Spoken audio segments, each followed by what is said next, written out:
Hi guys, Keith Arkenberg Farms. It's about, second week January. As you can see, just getting over a little bit of a snow melt.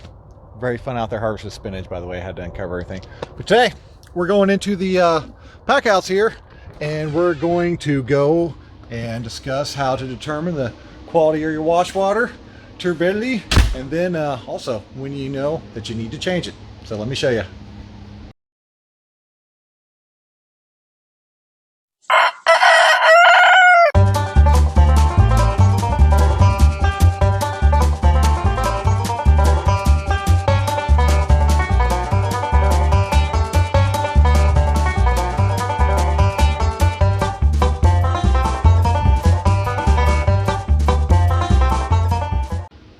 So we're in the main pack house here on the farm. Please excuse the mess. I am currently reorganizing this place and running at the same time, so got a free refrigerator if anybody wants it. Got the back corner done, so everything's kind of pushed out, but we can ignore that right now. We got our main processing area right here. That's nice and good and worked. All of our washed totes there and there. They're all drying. Walk-in right behind us, of course. If you want to see more on this, look up Pack Shed. What else do I have it under? Pack House, DIY Bubblers, which are these babies right here. And that's what I really want to talk about right now. The main thing is the quality of your wash water. First and foremost, anytime you're doing anything in the post-harvest area, you have to have a municipal source. Mine comes in on the top rail, and it drops water down to each of these big giant shutoffs. All pretty cool. 1-inch main all the way out, so I get awesome water pressure in here. Show you real quick.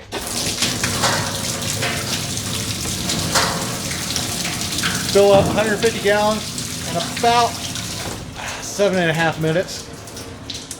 Your other option is, if you're off of a well or pond or whatever you're using, have your water tested. If your water's clean, you can use it. Municipal's the ideal source because it's already clean, already tested. You don't have to worry about it. If you need to pull out reports for anybody, you can just go straight to your municipal's website, pull the reports, or contact them. They'll send it right over. Great, they test it often and thoroughly, so you don't have to worry about that. But when it comes to washing, that looks like pretty dirty water.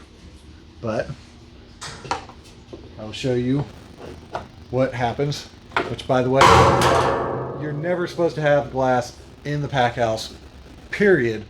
But I'm going to break that rule just so I can show you this. We have other containers for this, but I can't find them in my mess over there.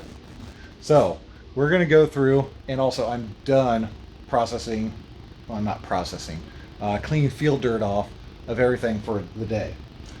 So we're going to go into the tank, and do you see how clean that looks? I mean, compared to that, we got that out of there. So that brings me to turbidity. Turbidity is actually the amount of stuff that is in the water. It's all microscopic, well, not even necessarily microscopic, which you can't see with your eye. The best comparison I can kind of find towards it is it's almost like smoke in the air. You can see the cloudiness, but you can't physically see the particles making up the clouds. So, like this water right here, I would not worry about continuing to wash in it, even though from the top, it looks like that. Now I've got a scale over here. I'll take you over there and show you this next to the scale and kind of give you a little bit more on it. So here is a turbidity scale I actually found online. Came out of a scientific paper. I can't remember if they were making the scale or using it to judge something, but it is perfect for our use. It has a scale from clear to dirty, and it's got 5 different soil types on it. So we start off at real loamy soil, and we move over to our clayey soils, and we move into our red soils. So if you can kind of find a good proxy of kind of the color of your soil, I don't know if you want to use dry or wet, probably wet, it'll give you a good idea of where to run. So we're right in the 2 to 3 soil range, and here is where I pretty much have concluded we should probably start changing out our water. So as you can see, our water, that's still pretty much crystal clear all the way across. So I'm going to go back over and we're going to go turn the bubbler on and get the heavier sediment up to kind of look at it now. So the heavier sediment actually goes to the bottom. It'd be more of your sands and larger, heavier particles. We barely have any sand on our soil, but we do have some heavier particles in our dirt that do sink to the bottom. I don't think you could really see that much, maybe, I don't know. But as soon as we turn on the bubbler, now we're starting to stir some of that stuff back around. Now we'll go ahead, and now that it's all stirred up, so that will be a proxy of what our wash water will look like. We go through and we take another sample, which looks pretty good still. I mean, there's more stuff in here. I'll get you turned around here and show you. So this is actually what the wash water looks like. Again, looks like there's a lot of dirt and stuff in here. The main thing we use for the larger stuff that's in here, just a fryer net, and it will take out all of the larger particles and the leaves that get stuck behind stuff that pop out. So I already had all this cleaned out. But again, water looks pretty yucky from that point of view until we come over to the sample we just pulled. And yes, it is a little bit darker, but not that much. So now we'll take it over to the scale. Now again, we come over to the scale, and virtually we're still crystal clear. We're still down here on these bottom, maybe this level. So I hold up in front of the white to give it a little bit of a proxy, and there's nothing. You can see some of the larger particles have already settled back out, which happens pretty quick. So now I'm going to go throw in a bunch of carrots and see what it does. Alright, so now I'm washing a bunch of topped carrots, as you can see them floating around. And look how much worse that water looks, because those had the tops on them just a little bit ago. They need to be topped. It had been about a week or two. So now I'm just trying to bubble the dirt off them. And this works really good if you got a whole bunch of carrots in here, because you can still see they're getting pretty clean, but not quite as clean as I'd like them. But that's not the point. The point is we need to take a water sample. So that, again, looks pretty dark. Now, you can see we're getting somewhere on the scale. So we're going to take it over to the scale and see what it is sitting at. Okay, so we're back over to our scale. We've got our water sample. And see, now we're starting to move somewhere. You can't see through it anymore, for one thing. And the other is about where we're at on the scale. So I think we're more towards this one. So as you can see, we're moved more towards, I would say, that color right there. And that is about the time I change the water on my main wash tank.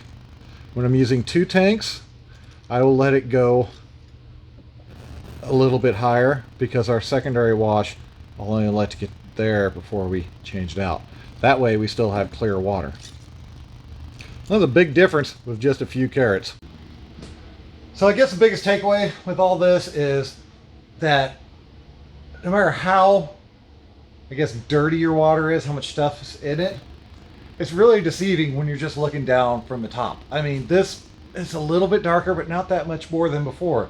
And before, I already ran a total lettuce, which was 10 pounds, and a tote of spinach, which was probably close to 8 or 9 pounds. And the spinach was real dirty. But when you took the sample out and looked at it, it was not very dirty at all. Throw the dirty carrots in, and yes, again, it looks dirty, but it's like right there at the edge of actually being dirty. I mean, in big industrial vegetable plants where they're running produce through all day long, they reuse this stuff over and over again. Their turbidity scale, they hit an upper limit of what they believe safe, and then they stop using it, or they just filter it, which would just be getting out the bigger stuff, and then run it again. So I mean, all in all, it really has to be something that you kind of determine on your farm of how far you actually want to take your water before you change it. But remember, you have to check it visually. Get some clear plastic cups, pull sample, look at it at the wall. You'll be able to tell really quickly, even without a scale, of how much stuff's in the water. Because earlier, that first sample, nothing. This sample, you could actually see that it was darkening up. And like I said earlier, if I'm running both these wash tanks, the first one can look like this because I'm just trying to loosen up all the particles. The second one, where it gives a second bath, that's the one I want to keep cleaner. And then if I ever do get my third sink in here, then that will be almost crystal clear, because by the time it passed through 3 tanks, there should be nothing left of it. And that way you can also save water too, because you don't have to do as many water changes that way. So it's just something to look for, something to take note of. Try to find the scale online. I mean, I just looked up Tirbidity Scale, found it in a scientific paper, did a screenshot, cut it out, printed it, and then mounted it on the walk-in over there after I laminate it. So hope y'all like what you saw today. If you did, don't forget to like, subscribe. Thank y'all. Have a good day.